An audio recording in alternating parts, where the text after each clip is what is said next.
Olá novamente. Eu sou o professor Gustavo Guerreiro e essa é uma nova aula do nosso curso de Astronomia Geral.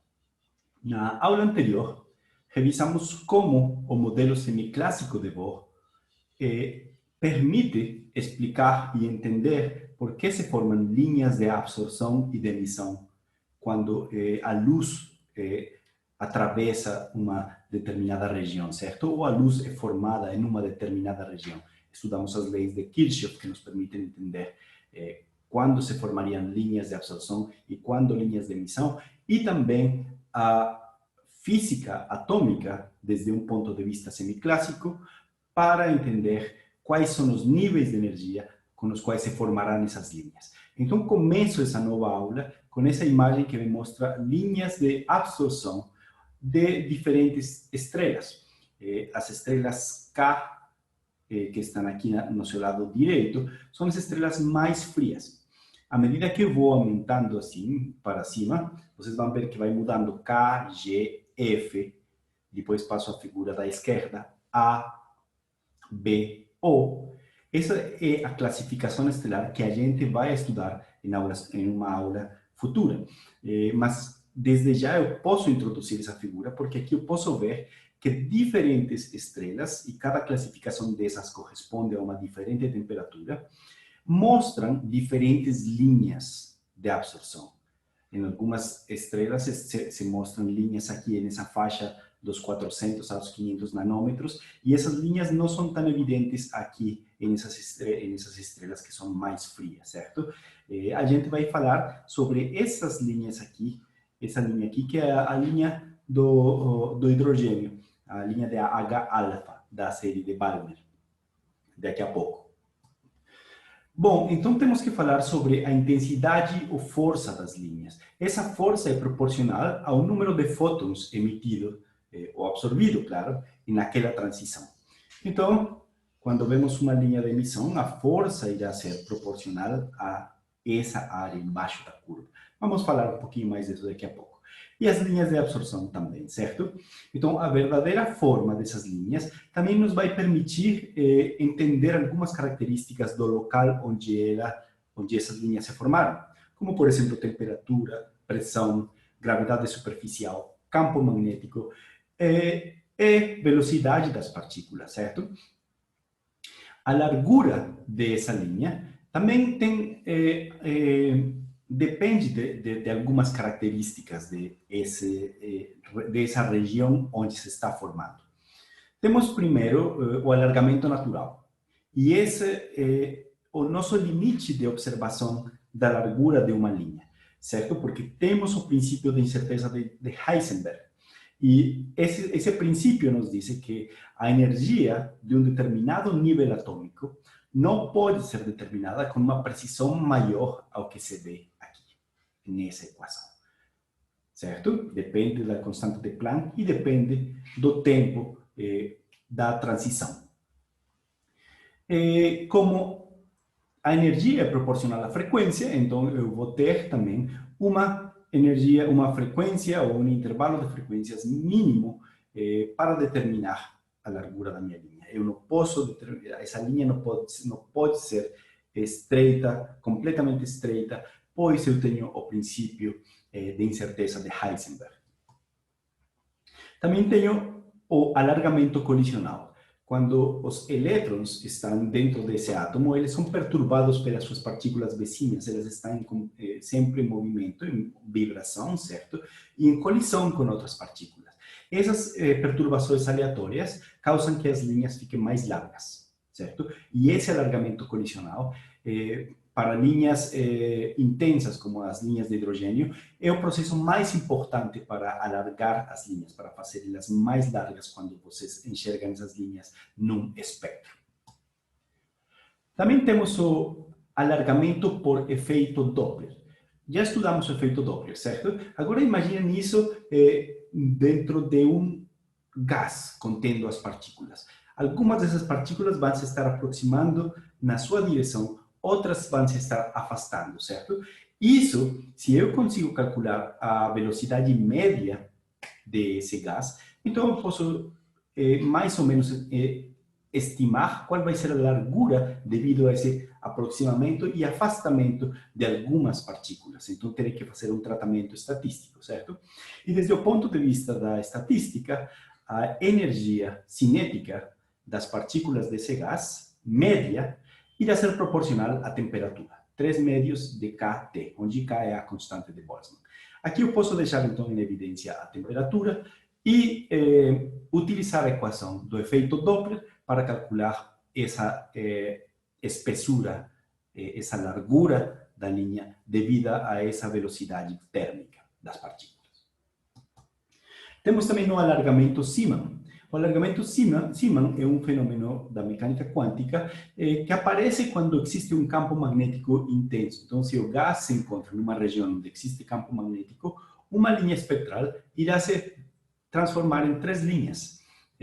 Irá se subdividir em 3 níveis, né? Então, quando tinha um nível energético, esse nível vai ficar dividido em 3 níveis e, portanto, vou ter 3 linhas diferentes. Isso se vê claramente quando se observa, quando se faz o espectro de uma mancha solar. A mancha, como já discutimos, é uma grande concentração de campo magnético. Se eu tiro o espectro naquela região onde está essa faixa preta aqui, que é uma região onde o campo é bem intenso, então eu posso ver que as linhas ficam mais largas e, na verdade, estão divididas em 3 linhas, certo? Se eu sou capaz de determinar a separação dessas 3 linhas, eu posso utilizar a teoria do efeito Zeeman para medir, para estimar o campo magnético nessa região. Bom, como então fazemos para estimar a força de uma linha espectral? Essa força vai ser proporcional ao número de átomos que se encontram no estado energético a partir do qual vão ocorrer as transições. Por exemplo, se queremos estudar a força da linha de H-alfa, teremos que saber quantos átomos se encontram no nível N igual a 2 do hidrogênio, porque é a partir desse nível que vão ocorrer as transições que vão dar lugar ao H-alfa. Para estimar a linha, a espessura da linha ou a força da linha, normalmente se utiliza se mede a área embaixo dessa curva, mas se pode utilizar então uma forma mais simplificada, que é a largura equivalente, certo? A área desse retângulo aqui é basicamente a mesma área da linha aqui.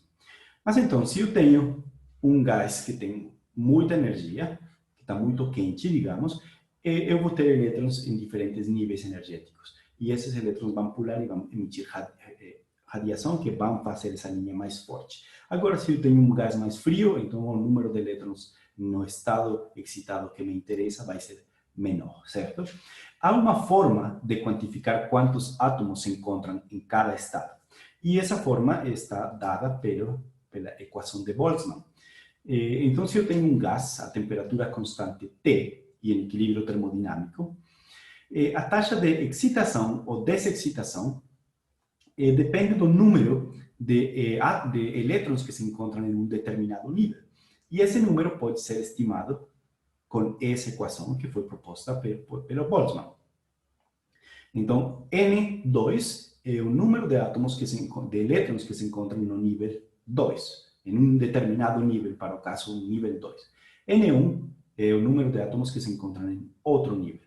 Esse G é o peso estatístico de cada um desses níveis. Ele me diz quantos estados eu posso ter com a mesma energia, certo? E aqui, veja, eu vou comparar, então, a energia dos 2 estados, o delta energético dessa transição, com a energia térmica do sistema. Calculando essa equação, então, eu posso saber qual é o número de partículas no estado 2 com respeito ao estado 1. Ou seja, tenho a razão entre a população de 2 estados de excitação de um mesmo elemento químico, certo? Agora, lembrem-se que se eu tenho uma temperatura muito grande, o que vai acontecer é que esse átomo vai se ionizar. Então, eu vou perder os elétrons. Então, eles não vão estar disponíveis para fazer essas transições. É possível também estimar quantos elétrons foram ionizados ou quantos foram retirados do meu átomo. Para isso, utilizamos a equação de ionização de Saha. Foi proposta pelo indiano Meghnad Saha e também me mostra o número relativo de átomos em um determinado nível de ionização, com respeito ao número de átomos em um nível menor. Isso vai depender da função de partição Z, e essa função de partição me vai dizer o número de formas que o átomo tem para localizar elétrons com a mesma energia, certo? A partir da mecânica estatística, então, você pode encontrar toda essa equação de aqui. Aqui temos um termo que depende da temperatura daquela região, daquele gás, elevado a 3 meios, e temos um exponencial, a menos que, onde Q é o potencial de ionização do estado mais baixo de ionização. Lembrem-se, para o átomo de hidrogênio, então, é 13,6 eletronvolts, comparado com a energia térmica daquela região, certo? Então, a equação de Saha nos dá a razão entre a população de 2 níveis consecutivos de ionização do mesmo elemento químico. Existe uma notação especial para os átomos quando eles se encontram ionizados. Por exemplo, quando um átomo não se encontra ionizado, ele não perdeu nenhum elétron, normalmente se chama esse átomo se denota esse átomo com a I, com a letra I. Por exemplo, cálcio 1, que é cálcio com a letra I, é o cálcio neutro, ele não perdeu nenhum elétron. Cálcio 2, que é cálcio 2I, então o I seria o romano, certo? É o cálcio que perdeu um elétron. Cálcio 3 é o cálcio que perdeu 2 elétrons, 2 vezes ionizado. Para o hidrogênio, o que teríamos? Teríamos hidrogênio 1, que é hidrogênio neutro, e hidrogênio 2, que é o hidrogênio uma vez ionizado. Não podemos ter mais do que 2, porque o átomo de hidrogênio só possui um elétron. Mas então, vamos passar a um notebook do Júpiter para tentar entender como funcionam essas equações, ou qual é a cara dessas funções de distribuição.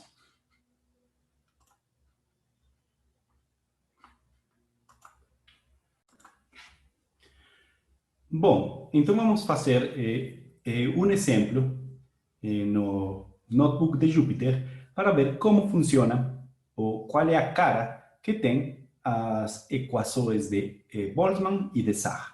Vamos começar então com a equação de Boltzmann para 2 níveis energéticos. O que preciso aqui? Preciso dos valores de G e preciso dos valores da energia, certo? Já vimos que a energia de um determinado estado está dada por essa equação, menos 13,6 Z, que é o número atômico, dividido o estado para o qual eu estou calculando a energia, certo? Agora, o peso e o nível estatístico para o átomo de hidrogênio pode estar dado por essa equação simples. Para outros átomos, a situação é um pouquinho mais difícil. Então, veja, eu crio aqui, primeiro vou utilizar minhas livrarias, certo?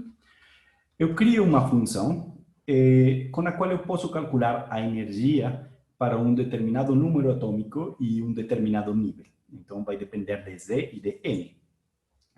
Depois eu vou escrever a minha equação de Boltzmann. Aqui está exatamente essa equação. Então, calculo G para o nível B, G para o nível A, e ela vai depender, então, dos 2 níveis energéticos para os quais eu quero encontrar a razão de elétrons, certo?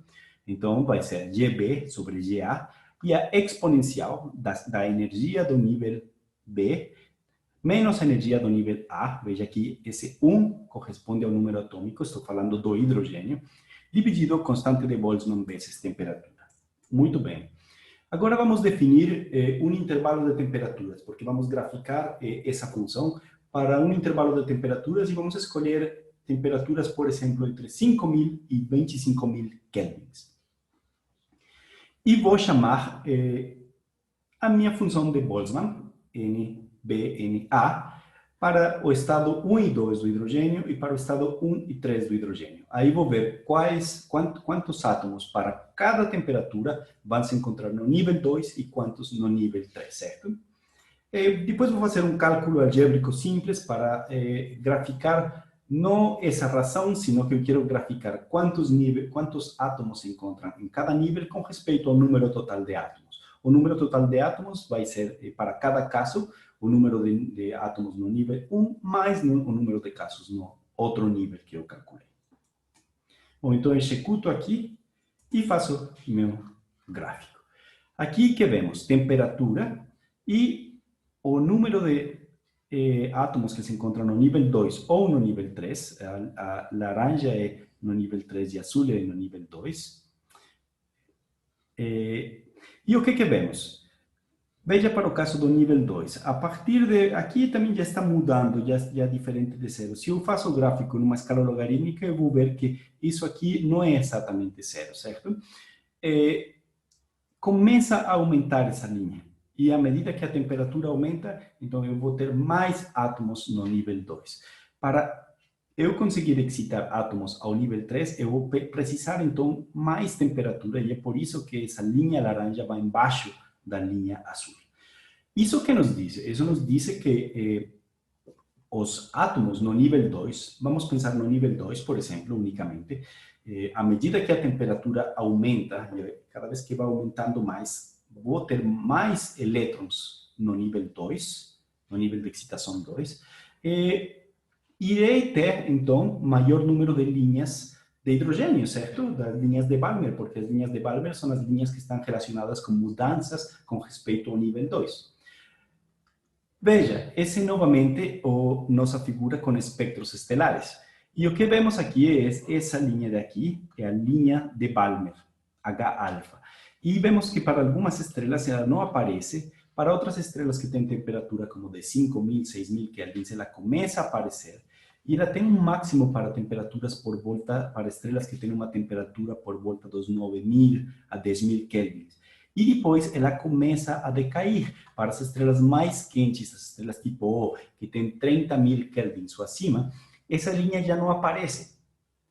Então, por que não aparece? É a questão. Se, à medida que eu aumento a temperatura, o número de elétrons no segundo estado excitado deveria ser maior.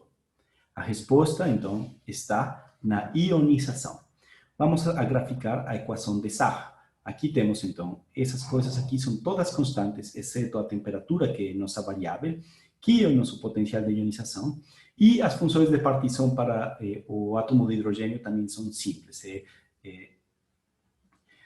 Para o primeiro estado excitado é 2, e para o segundo estado excitado, para o átomo neutro é 2, e para um estado de ionização é 1, para o primeiro estado de ionização. Então, eu escrevo aqui minha equação de Saha, exatamente essa equação daqui. Aqui substituir a densidade eletrônica pela pressão. E vou considerar vou executar aqui minha função da equação de Saha, que tem todas essas constantes aqui, elevadas a 3 meios, certo? E minha exponencial aqui no final, com o potencial aqui de ionização, certo? Vou colocar aqui o potencial aqui de ionização do hidrogênio, porque estou trabalhando, nesse caso, unicamente com o hidrogênio. Vou considerar uma pressão do gás de 20 em newtons por metro quadrado, isso é no sistema internacional, certo? E vou calcular essa razão de elétrons ionizados com respeito de átomos ionizados com respeito a átomos neutros para o hidrogênio, para um gás com uma pressão de 20 newtons por metro quadrado. Depois faço alguma álgebra para ver quantos se encontram ionizados com respeito ao total e quantos se encontram neutros com respeito ao total.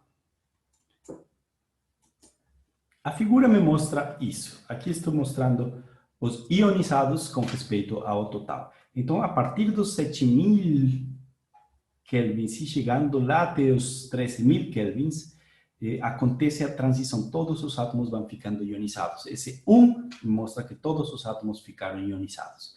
E isso já me faz pensar naquela figura lá em cima, certo? Por que não aparecem as linhas de hidrogênio para estrelas muito quentes? Não aparecem simplesmente porque todos os átomos já foram ionizados.